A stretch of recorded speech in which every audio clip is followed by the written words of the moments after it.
Dijelaskan dalam hadis yang diriwayatkan oleh sahabat mulia Jabir bin Abdullah radhiyallahu taala anhu dari Nabi Muhammad sallallahu alaihi wasallam bersabda, "Idza dakhala ar-rajulu baitahu." Penting nih kalau kita bicara baca Al-Qur'an, orang hari ini kalau ditanya ke Bapak Ibu, apa hukum baca Al-Qur'an? Sunnah katanya. Mana ada sunnah? Baca Al-Qur'an apa ke Bapak Ibu? Wajib. Satu kayu. Kalau misalkan kita punya misalkan satu tongkat kecil gitu, ini misalkan ada bejana, Bapak Ibu kalau punya galon mineral itu kan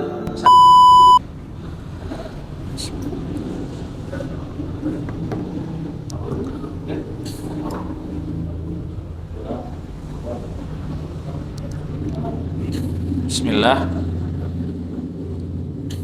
Alhamdulillah wassalatu wassalamu ala Rasulillah nabiyina Muhammadin wa ala alihi wa sahbihi wa man walah, amma ba'd.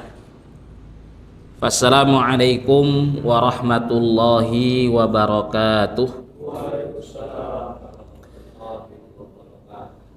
Puji syukur kita ucapkan kepada Allah Subhanahu wa taala dengan melafalkan alhamdulillah atas limpahan rahmat nikmat yang Allah Subhanahu wa taala berikan kepada kita, khususnya nikmat iman dan Islam, sehingga dengan keduanya sampai detik ini kita masih bisa beribadah kepadanya Subhanahu wa taala. Shalawat dan salam semoga selalu tercurahkan kepada baginda Nabi besar Muhammad sallallahu alaihi wasallam, suri tauladan bagi kita dalam menjalankan kehidupan dunia yang fana ini. Bapak Ibu yang dimuliakan oleh Allah Subhanahu wa taala, mengawali majlis kita yang mulia ini mudzakarah mudarasah kitab Hisnul Muslim min Adhkaril Kitabi wa Sunnah karangan Fadilatul Syekh Sa'id bin Ali Al-Qahtani rahimahullahu ta'ala. Di awal saya ingin mengajak Bapak Ibu yang dimuliakan oleh Allah seluruhnya yang hadir di masjid yang mulia ini untuk sama-sama terus meningkatkan nilai, kualitas, kuantitas ibadah kita kepada Allah Subhanahu wa ta'ala. Karena bentuk pengoptimalan kita Bapak Ibu dalam melakukan ibadah ini merupakan wasilah dalam kita mensyukuri nikmat Allah Subhanahu wa taala. Jadi kalau kita perhatikan bagaimana Allah Subhanahu wa taala di dalam Al-Qur'an itu selalu menyebutkan perintah ibadah setelah menyebutkan rangkaian-rangkaian nikmat yang Allah Subhanahu wa taala berikan kepada hamba-hambanya. Jadi kalau nanti Bapak Ibu perhatikan semisal di surat Al-Kautsar, inna a'tainakal kautsar fasholli lirabbika wanhar. Jadi setelah Allah Subhanahu wa taala mengatakan inna a'tainakal kautsar, kami telah memberikan kepadamu wahai Muhammad Al-Kautsar. Dalam tafsiran diartikan Al-Kautsar ini al-ata al-katsir, pemberian yang banyak. Ada yang menafsirkan Al-Kautsar artinya ya al-khaut, telaga yang ada di surga. Ya intinya ini satu nikmat yang Allah Subhanahu wa taala berikan kepada baginda Nabi Muhammad sallallahu alaihi wasallam. Nah, setelah penyebutan nikmat yang Allah berikan kepada makhluknya, kepada salah satu hambanya, maka ada perintah ibadah. Fasholli lirabbika wanhar. Atau misalkan di surat Quraisy, ketika Allah mengatakan li'ilafi Quraisyin ilafihim rihlatash syita'i was-shaif. Di awal surat Quraisy ini Allah mengabarkan bahwa orang-orang Quraisy itu punya kebiasaan untuk melakukan perjalanan dagang musim dingin dan juga musim panas, baik ke Syam ataupun juga ke Yaman. Perjalanan mereka ini kan berlangsung dengan aman, tanpa ada rintangan, bisa melakukan ritual dan aktivitas dagang, mencari ma'isyah, ini kan nikmat. Maka setelah penyebutan nikmat ini kepada orang-orang Quraisy, Allah menyebutkan di ayat selanjutnya apa? Falyabudu rabb hadzal bait. Ada perintah untuk apa? Ibadah juga. Makanya kalau kita perhatikan bagaimana perintah Allah kepada keluarga Daud ketika Nabi Daud alaihissalam dan juga keluarganya mendapatkan kerajaan yang tidak ada tandingannya sebelum ataupun juga setelahnya. Ini kan nikmat ya Bapak Ibu. Allah minta i'malu ala Daudah syukra. I'malu, beramallah wahai alu Daud, keluarga Daud alaihissalam, karena kalian itu sudah diberikan nikmat yang banyak. Syukra, sebagai bentuk syukur kepada Allah Subhanahu wa taala atas nikmat-nikmat yang Allah Subhanahu wa taala telah berikan. Kata Allah di akhir ayat, wa qalilun min ibadiyasy syakur, dan sedikit dari hamba-hambaku yang bersyukur. Artinya nggih Bapak Ibu, saya mengajak untuk kita selalu mengoptimalkan pelaksanaan ibadah-ibadah yang kita lakukan, karena pengoptimalan kita dalam melakukan ibadah itu sejatinya adalah apa? Bentuk syukur kita kepada nikmat-nikmat Allah Subhanahu wa taala yang kita nikmati hari ini. Apalagi Bapak Ibu, ini saya singgung masalah syukur, nanti saya akan kaitkan dengan apa yang akan kita kaji pada malam hari ini berkaitan dengan zikir keluar dan juga masuk rumah. Jadi ditambah kayak Bapak Ibu, kita hari ini harus sering-sering bicara syukur itu, karena di belahan bumi Indonesia yang lain ya, kita semua sudah tahu, sudah 19 sampai 20 hari ini ada sebagian saudara kita yang ya tidak bisa menikmati apa yang kita nikmati hari ini. Nikmat nyaman, nikmat aman, sehat, kenyang. Di kondisi seperti ini ya sudah sepatutnya kita terus meningkatkan apa? Rasa bentuk syukur kita kepada Allah Subhanahu wa taala. Dengan apa tadi wasilahnya? Terus mengoptimalkan potensi ibadah yang bisa kita lakukan tadi, syukran lillah. Itu sebagai bentuk syukur atas nikmat-nikmat Allah Subhanahu wa taala. Jadi di kondisi ada saudara-saudara yang ya qadarullah dengan ya takdir yang Allah berikan, izin Allah belum bisa merasakan nikmat-nikmat yang kita punya. Maka ini sejatinya harus sering-sering kita mengingat syukur ini nggih Bapak Ibu. Kalau sudah bicara syukur tuh berarti tingkatkan terus ibadah. Tingkatkan terus apa nggih Bapak Ibu? Tingkatkan terus ibadah. Makanya kalau Rasulullah ngasih tip syukur itu caranya gimana? Dalam satu hadis kata baginda Nabi, unduru ila man huwa asfalu minkum wa la tanduru ila man huwa fawqakum fahuwa ajdaru alla tazdaru ni'matallahi alaikum. Lihat selalu kepada orang yang di bawah. Jangan lihat orang yang di atas kita, punya mobil Pajero, rumah tingkat, jangan. Karena kalau kita selalunya dalam hal-hal duniawi itu, dalam hal-hal harta, dalam hal-hal materi, kita selalu melihat orang yang di atas, maka kata baginda Nabi itu kita gak akan bisa bersyukur. Justru kalau kita selalu melihat kepada yang di bawah, hari ini ada kondisi saudara-saudara kita yang justru nggak punya tempat tinggal nggih Bapak Ibu, itu kerusakan dampak akibat banjir itu luar biasa.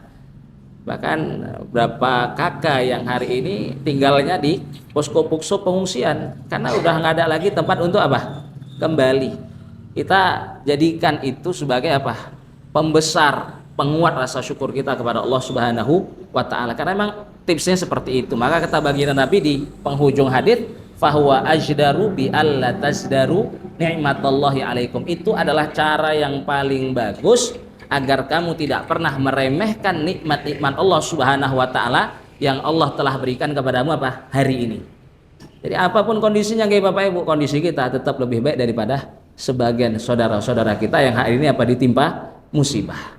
Maka ini perlu kita hadirkan terus rasa syukur.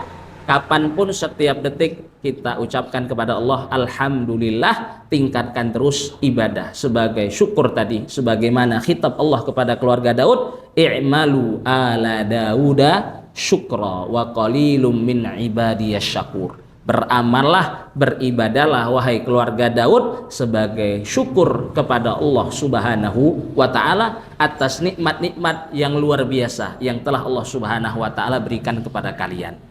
Bapak Ibu yang dimuliakan oleh Allah Subhanahu wa taala, di antara banyak nikmat Allah tentunya tempat tinggal ya Bapak Ibu. Betul? Tempat tinggal. Kita kadang itu pengennya tempat tinggal apa? Yang mewah, padahal sederhana saja. Itu lebih baik daripada apa? Nggak punya sama sekali, nggak punya tempat pulang. Nah, itu yang dialami sekarang apa? Sebagian besar keluarga ya saudara muslim kita yang ada di Sumatera, Sibolga, Tapteng, Tapsel, Aceh Utara, Tengah, ada yang di Padang, daerah Agam. Banyak yang sekarang rumahnya hancur, nggak punya lagi tempat tinggal. Itu nanti kalaupun dibangunkan, apakah sama Bapak Ibu nikmat rumah lama sama rumah baru yang dia bentuknya rusun? Akan sama.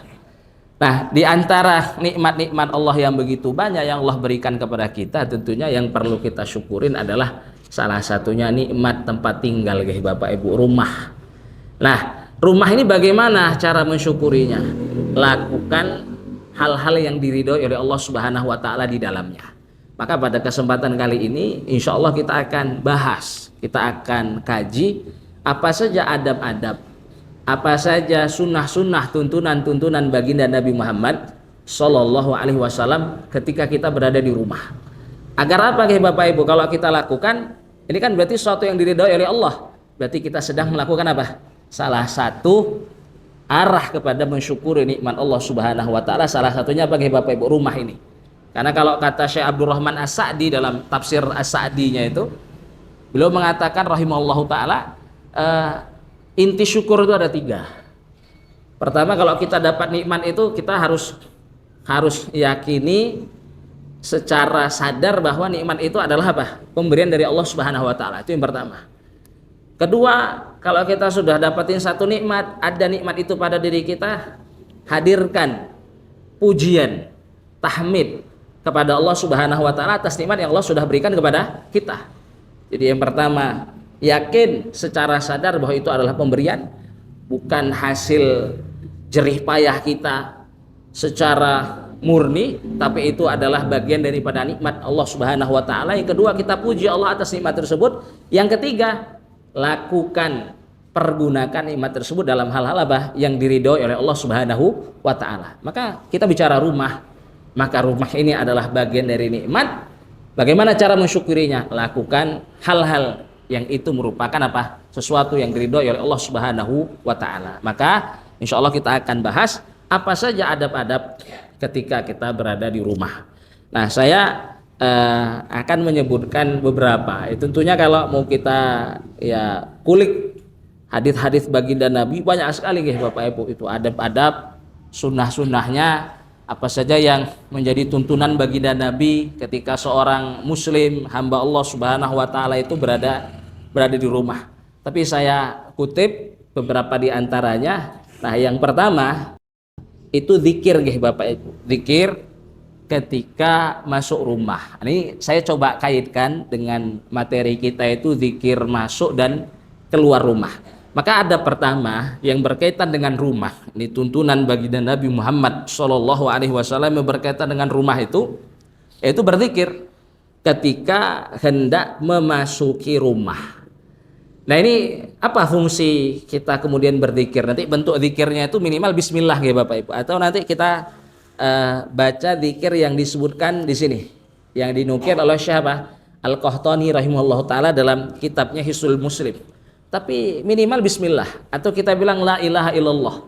Ini supaya apa? Nah, ini bentuk guys Bapak Ibu perlindungan, penjagaan rumah kita itu dari apa? Gangguan-gangguan setan. Hal ini dijelaskan dalam hadis yang diriwayatkan oleh sahabat mulia Jabir bin Abdullah radhiyallahu taala anhu, dari Nabi Muhammad Shallallahu Alaihi Wasallam bersabda, "Idza dakhala ar-rajulu baitahu, fadzakarallaha azza wa jalla 'inda dukhulihi wa 'inda ta'amih, qala asyaitanu la mabita lakum wala 'asha." Jadi kata baginda Nabi, apabila seorang laki-laki masuk rumahnya, fadzakarallaha azza wa jalla. Nah, ketika masuk rumah itu dia apa? Menyebut nama Allah Subhanahu wa taala ketika memasukinya atau ketika ingin menyantap makanan. Nah, ini di hadis ini disinggung juga ketika apa? Menyantap makanan. Itu jangan lupa untuk mengucap bismillah. Masuk rumah bismillah. Agar apa? Agar buat setan itu kecewa. nggak bisa apa bersemayam tinggal di rumah tersebut. Maka kata syaitan, kata baginda Nabi, qala syaiton, seketika kalau ada seorang masuk rumahnya kemudian dia menyebut nama Allah, minimal bismillah, atau dia sebutkan la ilaha illallah, atau zikir yang nanti warid dari baginda Nabi Muhammad sallallahu alaihi wasallam, syaitan akan berkata kepada pasukannya, la mabita lakum wala asya. Hari ini itu nggak ada tempat bermalam bagi kamu dan nggak ada makan malam. Tapi kalau nggak dilakukan gimana? Maka kata baginda Nabi, idza dakhala falam yadhkurillaha inda dukhulihi qala syaitanu adraktumul mabit. Wa illam yadhkurillaha inda ta'amihi qala syaitanu adraktumul mabita wal asya. Kata baginda Nabi, kalau ada orang tadi masuk ke rumahnya tapi dia tidak menyebut nama Allah Subhanahu wa taala, minimal dia baca bismillah, itu pun nggak bisa dia lakukan, maka syaitan pun memberikan kabar gembira kepada awannya, kepada pasukannya, qala syaitanu adraktumul mabit, kamu malam ini punya tempat tinggal, kamu bisa masuk di rumah ini karena orangnya nggak baca apa, nggak nyebut nama Allah Subhanahu wa taala ketika memasukinya. Wa illam yadhkurillaha inda ta'amih, dan kalau sekaligus dia juga tidak menyebut nama Allah ketika dia menyantap makanan di rumahnya, maka setan pun mengatakan qala syaitanu adraktumul mabita wal asya, kamu punya tempat tinggal malam ini dan juga al asya, yaitu makan malam.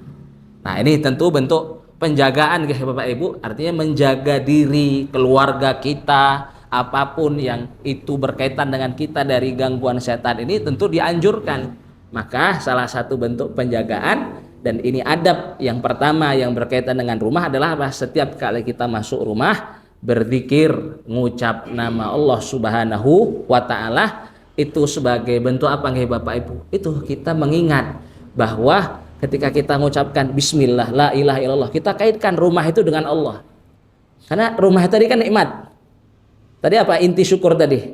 Kita harus yakini secara sadar bahwa rumah itu adalah apa? Pemberian dari Allah Subhanahu wa taala. Maka ketika kita berzikir tadi, kita mengupayakan, kita mengkaitkan rumah yang kita miliki itu kepada zat Allah Subhanahu wa taala yang memberikannya kepada kita. Dan sekaligus sebagai bentuk penjagaan terhadap siapa? Diri kita, keluarga kita, apalagi kita kepala keluarga nggih Bapak Ibu. Nah, itu dibacalah setiap kita masuk rumah minimal bismillah, atau baca ini hadis yang warid dari baginda Nabi Muhammad sallallahu alaihi wasallam. Ini tentunya kalau zikir yang ke-10 itu kan guys Bapak Ibu, itu zikir keluar rumah. Yang ke-11 nanti silahkan dibuka zikir yang ke-11-nya. Yaitu zikir apa? Zikir ketika masuk rumah. Kata Syekh Al-Qahtani, adzikru inda dukhulil manzil. Zikir ketika masuk rumah. Apa? Bismillahi. Nah, ini sampai sini aja udah cukup ini. Atau dalam riwayat la ilaha illallah cukup. Atau kalau Kiai Maimun Zubir tuh ngajarin setiap masuk rumah itu jangan lupa baca Al-Ikhlas, baca. Yang penting apa? Kita menyebut zat Allah Subhanahu wa taala. Bismillahi walajna. Bismillah dengan nama Allah, walajna. Walajna itu walaja artinya dakhala nih Bapak Ibu. Dalam bahasa Arab walaja itu artinya dakhala. Dengan nama Allah, menyebut nama Allah kami masuk. Wa bismillahi kharajna, dengan menyebut namanya pula kami keluar. Wa 'alallahi rabbina tawakkalna, dan kepada zat Allah Subhanahu wa taala Tuhan kami, Rabb kami yang menciptakan kami, yang memberikan kami rezeki dan mengatur seluruh urusan kami bertawakal. Kemudian kata baginda Nabi, tsumma liusallim ala ahli. Baru kemudian ya ucapkan salam, sampaikan salam kepada apa? Keluarga yang ada di rumah atau orang-orang yang berada di rumah tersebut. Nah, ini tentunya adab yang lain ya. Jadi kita baca bismillah, menyebut nama Allah sebagai bentuk penjagaan agar rumah tadi itu tidak bersemayam di dalamnya apa? Setan-setan dengan para pasukannya. Ya, kemudian ada tuntunan yang lain setelahnya ya mengucapkan salam. Nah, ini tentunya nanti bisa dimasukkan juga sebagai adab-adab ketika berada di rumah. Nah, jadi ini saya kaitkan dengan materi kita di Hisnul Muslim. Apa adab yang pertama Bapak Ibu? Masuk jangan lupa untuk berzikir. Nah, jadi berzikir ketika hendak masuk rumah, begitu ya. Sehingga itu nanti harus kita jaga sebagai bentuk penjagaan kita terhadap setan. Nah, yang kedua, ketika masuk rumah dimulai dengan siwak atau dimulai dengan bersiwak. Nah, ini tentunya apa yang dituntunkan oleh baginda Nabi Muhammad Shallallahu Alaihi Wasallam. Ini yang diriwayatkan dari hadis Sayyidah Aisyah radhiyallahu taala anha. Ini kan sebagai istrinya selalu memperhatikan gerak-gerik baginda Nabi. Kalau masuk rumah ngapain baginda Nabi? Apa yang pertama kali dilakukan oleh baginda Nabi? Maka kata Sayyidah Aisyah radhiyallahu taala anha, kana nabiyyu sallallahu alaihi wasallam idza dakhala baitahu bada'a bis-siwak. Jadi baginda Nabi itu suami tercintanya, kalau masuk rumah apa yang dilakukan yang pertama kali? Beliau melakukan apa? Siwak. Nah, dalam riwayat yang lain masih dari Sayyidah Aisyah, itu dari Al-Miqdam ibnu Syuraih, dari Syuraih. Syuraih ini bertanya kepada Sayyidah Aisyah, sa'altu Aisyah radhiyallahu taala anha, kata Sayyid Syuraih, aku bertanya kepada Sayyidah Aisyah, bi ayyi syai'in kana yabda'un nabiyyu sallallahu alaihi wasallam idza dakhala baitah. Wahai Aisyah, kalau baginda Nabi itu masuk rumah dengan sesuatu apa pekerjaan pertama yang dilakukan oleh baginda Nabi Muhammad sallallahu alaihi wasallam? Maka kata Sayyidah Aisyah, qalat bis-siwak.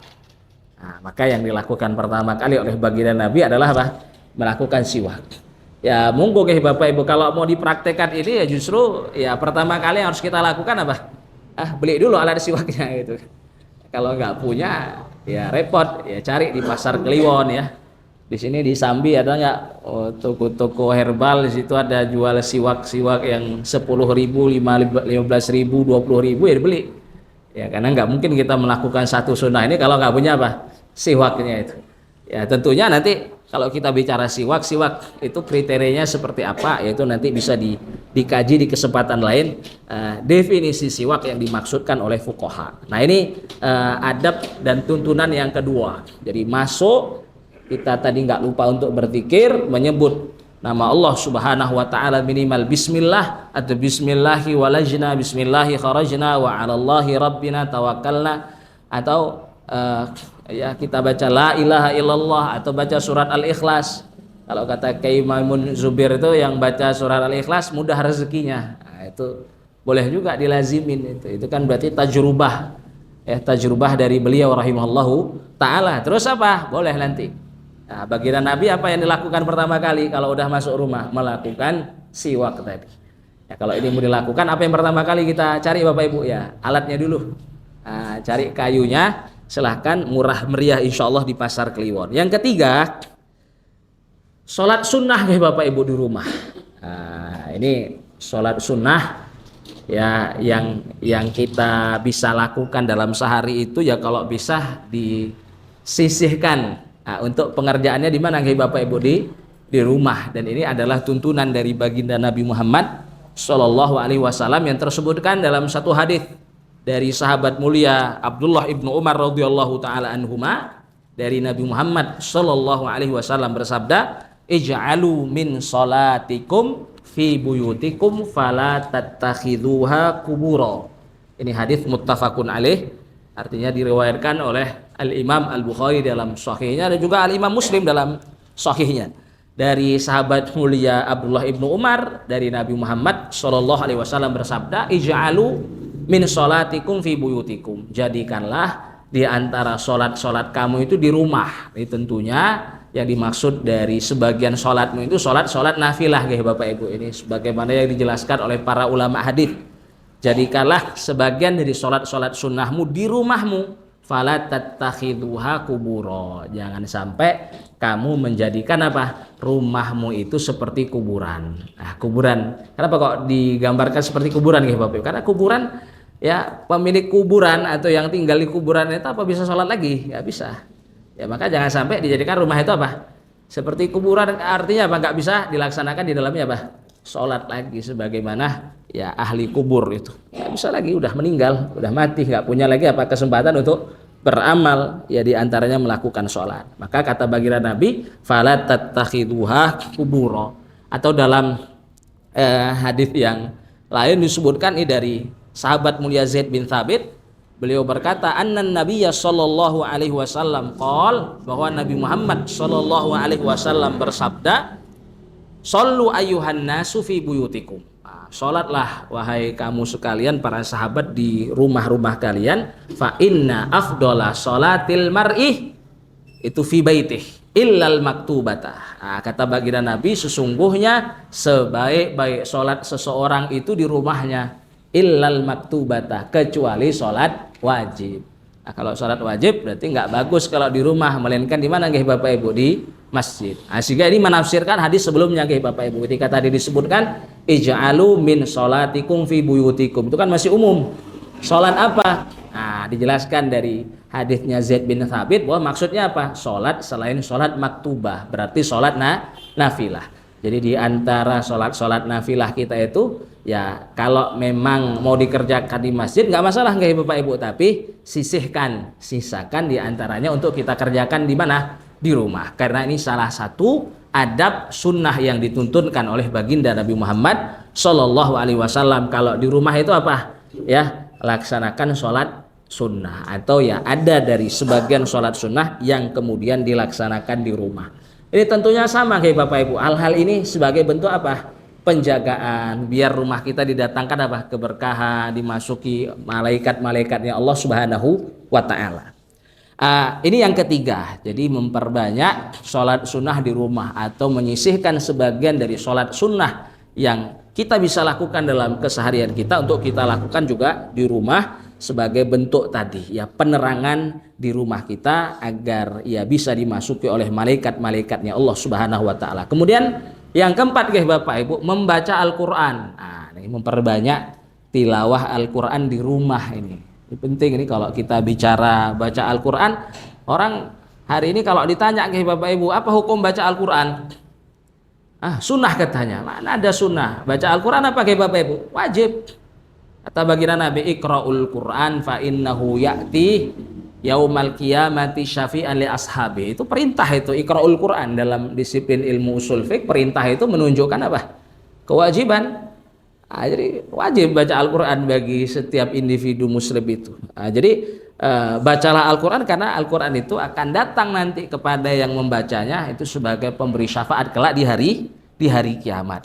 Jadi membaca Al-Quran ini Bapak Ibu ya tentunya tadi diharapkan sebagai sebab ya datangnya keberkahan, pengusir setan. Apalagi kalau yang kita baca surat apa? Surat Al-Baqarah. Kalau dalam satu hadis kata baginda Nabi itu, la taj'alu buyutakum maqabirah. Jangan jadikan rumah-rumahmu itu seperti kuburan. Innasyaitana yanfiru minal baitil ladzi tuqra'u fihi suratul Baqarah. Jadi kata baginda Nabi, sesungguhnya setan-setan itu lari tercirit-cirit dari rumah yang apa? Dibacakan di dalamnya surat Al-Baqarah. Kalau kata Syekh Ibnu Utsaimin menafsirkan hadis ini, kenapa kok surat Al-Baqarah tuh setan bisa lari? Karena di dalamnya ada ayatul kursi. Karena di dalamnya ada ayat apa Bapak Ibu? Ada ayatul kursi. Ya minimal jangan lupa untuk bacakan ayatul kursi di mana? Di rumah kita. Atau kalau kita nempati rumah baru, jangan lupa untuk apa? Ya datangkan orang-orang, ya orang-orang soleh untuk apa? Baca surah Al-Baqarah. Jamu mereka, biar mereka apa? Bacakan, khatamin surah Al-Baqarah itu sebagai apa? Bentuk ya tadi pendatang berkah dan pengusir setan-setan agar tidak bersemayam di rumah-rumah kita. Atau dalam riwayat lain, ini riwayatnya Tirmidzi, wa innal baital ladzi tuqra'u fihi al-baqaratu la yadkhuluhu syaitan. Jadi kalau dari riwayat Imam Tirmidzi kata baginda Nabi, sesungguhnya rumah yang dibaca di dalamnya surat Al-Baqarah la yadkhuluhu syaitan, maka dia tidak akan dimasuki oleh apa? Setan. Kemudian di riwayatnya Ibnu Hibban, fa inna syaitana liyanfir minal baiti yusma'u suratul Baqarah. Liyanfir minal baiti yasma' suratal Baqarah tuqrat suratal Baqarah tuqra'u fihi. Ya, jadi kata baginda Nabi, sungguhnya syaitan itu liyafirru, ya ini sepertinya bacanya begitu ya, fa inna syaitana la yafirru. Itu sungguh setan itu akan kabur, lari dari rumah. Yasma'u surat al-Baqarah, dia mendengar surat al-Baqarah dibacakan di dalamnya. Nah ini tentunya monggo kalau maghrib ya sempatkan untuk baca Al-Quran, atau setelah subuh sebelum beraktivitas seharian sisihkan waktu berapa, 5 menit 10 menit kita bacakan Al-Quran. Al-Quran secara umum Bapak Ibu. Terlebih lagi kalau kita bisa baca surat Al-Baqarah, minimal setiap harinya kita hadirkan bacaan surat atau ayat Al-Kursi di rumah kita. Ini tentunya sebagai bentuk penerangan rumah agar rumah kita itu hidup. Maka kalau kata baginda Nabi SAW dalam hadis lain, mathalul baitil ladzi yuzkarullahu fihi wal baitil ladzi la yuzkarullahu fihi kamathalil hayyi wal mayyit. Kalau kata baginda Nabi, permisalan perumpamaan rumah yang dibacakan nama Allah, disebutkan nama Allah di dalamnya, sama yang nggak disebutkan itu ibarat orang mati dan juga orang yang hidup. Jadi ya menghidupkan nilai-nilai keberkahan, cahaya-cahaya iman sehingga dimasuki oleh malaikat-malaikatnya Allah Subhanahu wa Ta'ala. Ini adab yang keempat. Ini sampai adab keempat ini semuanya tuntunan baginda Nabi Bapak Ibu. Ini sudah sepatutnya kita berupaya untuk melakukan. Gampang tadi itu. Masuk rumah ucap nama Allah, minimal bismillah. Yang kedua, cari nanti alat siwaknya. Kalau masuk rumah pertama kali setelah salam apa yang kita lakukan? Nanti bersiwak. Kemudian yang ketiga tadi sholat sunnah itu nanti sisihkan sebagian pelaksanaannya di rumah. Dan keempat tadi Bapak Ibu ya sempatkan ada bacaan Al-Quran kita yang kita tilawahi di mana? Di rumah kita sebagai penerang rumah kita, pengusir setan agar tidak bersemayam di dalamnya. Yang kelima Bapak Ibu, ini sudah berkaitan dengan teknis ini. Ini tidak membuat gambar atau patung. Jadi tidak pajang-pajang foto. Jadi kalau dalam istilah fuqaha Bapak Ibu, ini dari sahabat mulia Abdullah ibnu Abbas radhiyallahu taala anhuma, namanya gambar itu intinya di kepala. Jadi ada satu riwayat dari sahabat mulia Abdullah ibnu Abbas itu, yang namanya gambar itu kepala. Kalau kepalanya dihilangkan maka bukan lagi gambar. Nah jadi ini kalau kita pahami ini seperti ini, tentu nanti ya ada tuntunan hadisnya itu ada dari sahabat mulia Abu Thalhah, Rasulullah SAW bersabda, la tadkhulul malaikatu baitan fihi kalbun wala suratun. Ini hadis ini muttafaq alaih nih Bapak Ibu. Jadi kata baginda Nabi, malaikat tuh nggak akan masuk rumah yang di dalamnya ada ada anjing dan juga gambar-gambar. Tadi kan kita bicara gambar, maka merujuk kepada perkataan Ibnu Abbas, gambar itu utamanya itu kepalanya. Jadi kalau bagian kepala diputus bukan lagi gambar. Ya, maka kalau misalkan ada pajangan-pajangan foto, ya mungkin disimpan saja di album-album, ditutup, ya tidak perlu dipajangkan. Ini termasuk yang terlarang. Terlarang kenapa Bapak Ibu? Ya takutnya rumah kita nggak dimasukin malaikat-malaikatnya Allah Subhanahu wa Ta'ala. Karena ada satu riwayat panjang, baginda Nabi itu punya janji dengan malaikat Jibril. Ketika sudah punya janji ini, kok malaikat Jibril dijanjikan di waktu di suatu waktu tertentu kok nggak datang-datang. Baginda Nabi sampai kecewa, marah. Ini kok bisa ini satu malaikatnya mengingkari Allah dan Rasulnya, tidak menepati janjinya untuk mendatangi baginda Nabi. Ternyata setelah diselidiki ternyata di rumah ada ada anjing atau ada kotoran anjing dalam riwayat itu. Sehingga ketika dibersihkan baru datang malaikat Jibril menyampaikan, aku nggak masuk kenapa? Karena ada anjing di situ. Nah, ini tentu sebagai muhasabah ya, gambar dan juga ya kalau di riwayat tadi kan fihi kalbun wala surah ya. Jadi perihal yang nggak usah memelihara anjing. Nanti kalau dalam kitab fikih dikaji itu anjing yang seperti apa ya kalau nggak punya hajat. Tapi kalau ada hajatnya untuk melihara ya kebun, melihara Bapak Ibu punya ternak, atau ya di situ kita punya kebutuhan anjingnya anjing yang terdidik, terlatih. Nah ini nanti satu bahasan yang biasanya dikaji oleh para ulama fikih. Yang intinya kalau dari yang kita sampaikan tadi, adab yang kelima adalah tidak ya memuat, tidak memajang gambar-gambar, atau misalkan mohon maaf ada lukisan-lukisan. Termasuk dalam hal ini Bapak Ibu, kita kalau beliin mainan anak, hati-hati, harus harus dipilih. Kalau misalkan tadi bentuknya gambar, ya terbentuk dalam bentuk patung-patung, apa boneka-boneka, ya itu kita seleksi betul. Nah, kita seleksi betul. Nah, terus nanti kalau ditanya, kalau gambar-gambar di mana? Kasur, misalnya ada kasur, ada selimut, ada gambar. Nah, kalau yang dia terhinakan, kalau bahasanya fuqaha itu kalau terhinakan begitu nggak masalah gitu Bapak. Nah, tapi kalau yang dipajang ini yang apa biasanya dibahas mereka. Dan gambar tadi patokannya apa? Kepala. Kalau kepalanya diputus maka apa? Bukan lagi gambar. Ya, wallahu taala alam, ini masalah gambar tentunya butuh kajian yang mendalam yang itu nanti bisa kita kaji di kitab-kitab fikih. Nah, tapi di antara adab yang bisa kita lakukan ya menghindari semaksimal mungkin lah untuk tidak memajang gambar-gambar. Ya kalau ada silahkan dialbumkan saja sebagai kenangan.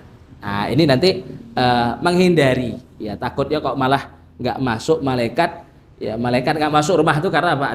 Ada surah tadi, ada gambar yang kalau kata sahabat mulia Abdullah bin Abbas radhiyallahu taala anhuma, patokan gambar itu adalah kepala.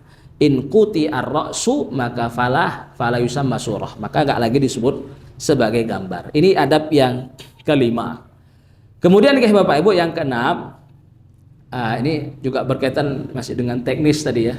Jadi tidak memajang gambar-gambar atau mungkin awetan-awetan hewan gitu ya sebagai pajangan. Kemudian keenam ini tidak menggunakan bejana baik dari emas ataupun juga perak. Jadi nggak hanya bejana nih sebenarnya, bejana makan minum, atau misalkan tempat wudhu ya, kita misalkan punya bak, kok baknya apa terbuat dari perak, emas, orang kaya itu. Ini termasuk yang nggak boleh ada di rumah kita ya, karena dalam satu hadis itu baginda Nabi mengatakan innalladzi yashrabu fi ina'il fiddati fa innama yujarjiru fi batnihi nara jahannam. Jadi kata baginda Nabi Shallallahu alaihi wasallam, ini hadis muttafaqun alaih, sungguhnya yang minum dari bejana perak, ini perak apalagi emas gitu kan, la yujarjiru fi batnihi nara jahannam, maka dia telah menyeret, sejatinya telah menyeret ya api neraka itu ke dalam perutnya. Ya, ala kuliah ini hadis muttafaqun alaih, sehingga kita perhatikan betul ya kalau ada bejana-bejana. Jadi nggak hanya bejana kayak Bapak Ibu digunakan sebagai tempat apa makan, minum, atau tempat misalkan bak air. Ya juga sebenarnya ya pajangan-pajangan itu. Ya, pajangan-pajangan ini ya kita hindari semaksimal mungkin. Ini bagian dari yang emas-emas dan perak-perak ini karena ya perkaranya tauqifiyah. Ini tuntunan dari baginda Nabi Muhammad Shallallahu alaihi wasallam. Jadi ada larangannya. Nah, kemudian Bapak Ibu yang ketujuh. Nah, ini yang penting sebenarnya nih. Kalau tadi kan teknis 2, yang tadi kita tambahkan 5 dan 6 ini ya kalau bisa tadi dihindari pajang-pajang gambar, kalau bisa dialbumkan saja, udah ditutup. Nah, tutup, nggak usah dipajang. Kemudian yang keenam tadi ya kalau bejana-bejana makan udah biasa aja yang plastik-plastik, nggak usah sampai yang apa emas ya, begitu ya, karena di situ ada larangan dari baginda Nabi. Kemudian yang ketujuh nih yang penting. Nah, ini kalau sudah tiba malam nih Bapak Ibu, ini penting nih. Ini banyak orang yang mungkin sampai detik ini suka lalai. Ya, jadi kalau sudah malam itu tutup pintu, matikan lampu dan tutup bejana-bejana, bejana makan, bejana minum. Nah, itu semuanya apa? Bentuk perlindungan. Kita mencoba berlindung dari apa? Gangguan-gangguan setan. Nah, ini disebutkan tuntunannya dalam hadis Jabir bin Abdullah juga radhiyallahu taala anhu, dari Rasulullah Shallallahu alaihi wasallam bersabda, "Ghuttul ina." Nah, ghuttul ina itu tutup bejana-bejana. Jadi tutup bejana ini Bapak Ibu, meskipun dengan satu ud itu satu kayu. Jadi kalau misalkan kita punya apa, misalkan satu tongkat kecil gitu. Nih, misalkan ada bejana, Bapak Ibu kalau punya galon mineral itu kan satu tusuk pensil itu kan nggak bisa apa nutupin semua kan. Tapi dengan satu itu aja kita ucapkan bismillah udah cukup itu. Nah, tapi apalagi kalau kita tutup. Nah, intinya gutul ina, ini perintah dari baginda Nabi. Tutuplah bejana-bejana. Kemudian wa auqus siqa, ini tempat-tempat minum itu ditutup. Wa aghliqul baba, tutuplah pintu-pintu. Wa atfi'us siraja, ini ketika tidur ini matikanlah lampu. Ini kenapa Bapak Ibu ada tuntunan mematikan lampu? Sirot itu kan lampu zaman dulu Bapak Ibu. Itu lampu apa itu yang modelnya pakai apa? Minyak pakai minyak tanah itu, pakai apa namanya, ya minyak tanah, terus pakai sumbu. Nah, karena ini tuntunan baginda Nabi tentunya ada kaitannya dengan kemaslahatan duniawi juga. Karena begini, kita nggak tahu kalau itu nyala, ya kan, hidup masih nyala apinya, kesenggol sama apa, tikus misalkan, ada makhluk-makhluk yang digerakkan jin untuk usil, jatuh kan membakar. Nah, ini ada maslahat duniawinya juga. Jadi kenapa kok disuruh mati lampu? Ya kalau hari ini monggo ya, lampunya kan udah nggak model begitu kan, ya suka-suka orang gitu ya. Ya nyamannya tidurnya hidup lampu atau mati lampu. Ya, tapi kalau bicara lagi nanti terkait kesehatan, ya para ahli kedokteran, ahli kesehatan menganjurkan apa? Ya matikan lampu. Ya sesuai dengan tuntunan baginda Nabi Muhammad Shallallahu Alaihi Wasallam. Kalau mau kita tarik apa alasan, apa kira-kira alasan utama kok disuruh matikan lampu? Ya kalau ulama hadis di lafat atau di ibarah tadi wa'adfu usirat, ya karena memang model lampu dulu itu pakai sumbu-sumbu itu, ya layaknya kalau tidur itu ya dimatiin, takutnya nanti apa, tanpa sepengetahuan malah membakar. Ya kalau hari ini mungkin ya merujuk kepada kesehatan, oh lebih sehat kalau apa dimatikan. Wa'adfi usirat fa inna syaitana la yahillu siqaan wa la yaftahu baban wa la yakshifu inaan. Nah, jadi kalau kata baginda Nabi, setan itu nggak mungkin bisa menyingkap tempat minum, nggak mungkin bisa membuka pintu, nggak mungkin dia bisa menyingkap bejana-bejana tadi, ya selama tadi diucapkan nama Allah Subhanahu wa taala. Fa illam yajid ahadukum, ini tadi yang kita sampaikan. Kata baginda Nabi, fa illam yajid ahadukum, jika seorang dari kamu itu tidak mendapatkan illa an ya'ridha ala inaihi udan, kecuali dia hanya bisa menutupin bejananya itu dengan satu apa? Satu kayu saja, satu batang kayu kecil, maka itu lakukan. Fal yaf'al, kata baginda Nabi.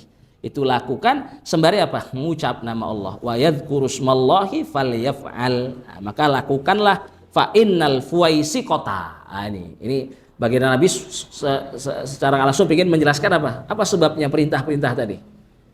Tutup bejana air minum. Kalau dulu kan tempat minumnya digantung-gantung ya Bapak Ibu, di dinding-dinding. Jadi nanti silahkan dibuka YouTube, bentuk minumnya orang zaman dulu, orang Arab itu. Jadi dari pelepah kulit itu ditempelin di dinding-dinding. Jadi minumnya itu nanti ditenggak ini. Nah, itu atau diambil pakai bejana kecil, baru minumnya sambil duduk. Ya intinya itu diperintahkan untuk apa? Kata baginda Nabi menjelaskan alasannya, fa innal fuwaisiqata tusrimu ala ahlil baiti baitahum. Ya karena fuwaisiqah, ya fuwaisiqah itu ya termasuk apa? Tikus. Fuwaisiqah itu termasuk apa? Cicak. Itu bisa jadi nanti karena mereka malah apa? Akan hancur, akan merubuhkan satu rumah. Ya karena tadi kalau misalkan sirot, ya model lampu yang ada sumbunya itu nggak dimatikan, ya nggak tahu kesenggol apa, kemudian apa? Membakar. Ya termasuk kalau hari ini apa Bapak Ibu, atfi'u sirat itu ya, ini kalau ada gasnya apa, jangan lupa dimatikan ya, kalau enggak ya angus, terbakar gitu. Ya ini ala kulli hal ya bagian dari tuntunan baginda Nabi Muhammad SAW yang perlu kita perhatikan. Kalau sudah menjelang malam, jangan lupa untuk menutup pintu. Kemudian ya kalau di riwayat lain itu disebutkan jangan biarkan anak-anak apa keluar malam. Ya kalaupun ya terpaksa keluar, ya zikirkan Allahumma inni u'idzuhu bi kalimatillahi tammah min kulli syaitanin wa hammah min kulli ainin lammah. Bacain zikir untuk anak-anak kita. Ya itu kalau ya terpaksa untuk keluar. Kalau udah agak isyaan ya baru dibolehkan, tapi ya udah waktunya tidur, ngapain keluar lagi kan. Ya dalam riwayat lain disebutkan karena dalam satu malam itu bisa jadi ada turun penyakit. Ya, supaya nggak masuk penyakit tadi ke bejana, ya tadi tuntunan baginda Nabi ini, tutup bejana-bejana kita. Ini kalau ada makanan ya ditutup, kalau ada tempat minum ya tempat minumnya ditutup, dan kalau ada hal-hal yang perlu dimatikan agar tidak menjadi hal-hal yang berbahaya maka dimatikan. Ini tuntunan ketika menjelang malam. Kemudian Bapak Ibu yang terakhir, ini yang ke-8. Ini masih banyak tapi kita cukupkan dengan 8 saja, yaitu berzikir ketika keluar rumah. Ini tentunya nanti kalau bicara kalau di luar rumah gimana? Ya tetap ya melakukan hal-hal yang diridhoi oleh Allah Subhanahu wa taala. Nanti insya Allah mungkin kita cari sangkutannya, ini bisa kita bahas di zikir yang mana. Ya intinya berzikir ketika keluar rumah Sebagaimana tadi kita masuk, ketika kita keluar pun kita hadirkan. Bentuk apa nih Bapak Ibu? Ya pengingatan, pengkaitan. Ya bahwa rumah kita ini benar-benar apa? Pemberian daripada Allah Subhanahu wa taala. Kita hadirkan zikir. Nah, zikirnya apa? Ini disebutkan di zikir yang ke-10. Adzikru indal khuruji minal manzil. Nah, ini zikir ketika keluar dari rumah. Di sini ada dua versi zikir yang beliau sebutkan dari dua hadis yang berbeda tentunya. Yang pertama, bismillahi tawakkaltu 'alallah la haula wala quwata illa billah. Ini kayaknya yang paling mudah ini. Bismillah. Kita awali langkah kita dengan apa Bapak Ibu? Dengan bismillah. Itu mulai dengan yang kanan, tawakkaltu 'alallah. Aku bertawakal kepada Allah. Ini tentunya maknanya dalam ya Bapak Ibu. Ini kalau kita baca berarti kita benar-benar apa? Ketika misalkan keluar rumah untuk apa Bapak Ibu? Nyari ma'isyah, pengen kerja, kita pasrahkan betul diri kita itu kepada Allah Subhanahu wa taala. Apa yang nanti kita dapetin di luar itu adalah murni dari apa? Dari Allah Subhanahu wa taala. Kita sudah tawakalkan, sudah kita pasrahkan. La haula wala quwata illa billah. Tidak ada kekuatan, daya upaya kecuali dari Allah Subhanahu wa taala. Jadi nanti kita bisa nyari rezeki dengan lancar, kuat seharian apa? Misal kalau ada yang apa? Ojek seharian mondar-mandir nyari sewa. Kalau ada yang di pertanian kuat mondar-mandir untuk apa? Mupuk, mondar-mandir satu peta ke peta yang lain untuk mupuk, untuk ngilangin hama-hama. Itu semuanya apa? Itu tidak lain adalah daya dan kekuatan dari Allah Subhanahu wa taala yang Allah berikan dan titipkan kepada kita ketika melakukan pekerjaan-pekerjaan kita tadi. Kemudian versi yang kedua, Allahumma inni a'udzubika an adilla au udol. Jadi boleh dipilih salah satu nggih Bapak Ibu, boleh juga ya dua-duanya dibaca juga nggak masalah. Ya kalau misalkan bisa dihafalkan atau nggak perlu dihafalkan, bawa selalu kitab Hisnul Muslim. Ya, cari yang versi terjemahnya biar bisa meresapi juga makna-makna di setiap lafaz-lafaz zikirnya. Jadi kata baginda Nabi, Allahumma inni a'udzubika an adilla au udol. Ya Allah, aku berlindung kepadamu ya agar tidak apa? Sesat dan juga disesatkan. Au azilla au uzal, tergelincir atau digelincirkan. Au adlima au udlam, ya mendolimi atau didolimi. Au ajhala au yujhala alayya, ya bodoh nggak tahu ataupun dibodohi orang. Jadi tentunya kalau kita resapin maknanya ya dalam gitu Bapak Ibu. Ini kan berarti kita betul-betul minta perlindungan dari siapa? Allah Subhanahu wa taala. Karena kita nggak tahu ketika kita keluar rumah itu, di rumah itu kan apa? Kondisinya aman. Ketika di luar nggak ada penjagaan. Kita pasrahkan penjagaan kepada Allah Subhanahu wa taala. Dengan tadi mengatakan Allahumma inni a'udzubika an adilla au udol. Ya Allah, aku nggak sesat. Artinya nggak sesat ini apa? Ya entah sesat di jalan atau misalkan melakukan sesuatu itu nggak salah atau disesatkan orang. Au azilla au uzal au adlima au udlam. Ya jangan sampai aku ketika di luar rumah justru apa? Mendolimi orang lain atau didolimi orang lain. Kita minta perlindungan dari Allah atau malah ditipu orang. Ini kan kalau ada kejadian misalkan kita pernah misalkan dalam hidup kita itu ditipu orang. Ini jangan lupa, jangan-jangan apa? Lupa untuk zikir tadi, minta ma'adzah dari Allah Subhanahu wa taala. Nah, maka ini Bapak Ibu yang dimuliakan oleh Allah Subhanahu wa taala, ya monggo nanti dibaca doa masuk rumah, keluar rumah, itu semuanya bentuk kita mengkaitkan rumah sebagai nikmat Allah ini kepada sang pemberinya yaitu Allah Subhanahu wa taala. Dan tadi kita sampaikan di awal ini sebagai bentuk apa Bapak Ibu? Ya, satu upaya kita untuk selalu mensyukuri nikmat-nikmat Allah Subhanahu wa taala. Dan juga tadi ada adab-adab dan tuntunan yang lain yang tadi kita sebutkan, ada ya sekitar 6 yang lain selain zikir masuk dan juga keluar rumah tadi. Ini yang dapat kita sampaikan. Nanti kita lanjutkan dengan zikir adzhab ilal masjid. Nah, ini kalau keluar, biasanya keluar mana? Kalau subuh ke masjid. Nah, apa zikirnya dan apa nanti yang bisa kita lakukan ketika kita menuju masjid, insyaallah taala dari adab-adab baginda Nabi Muhammad sallallahu alaihi wasallam. Kita tutup dengan kafaratul majlis. Subhanakallah bihamdik asyhadu an la ilaha illa anta nastaghfiruka wa natubu ilaik. Assalamualaikum warahmatullahi wabarakatuh.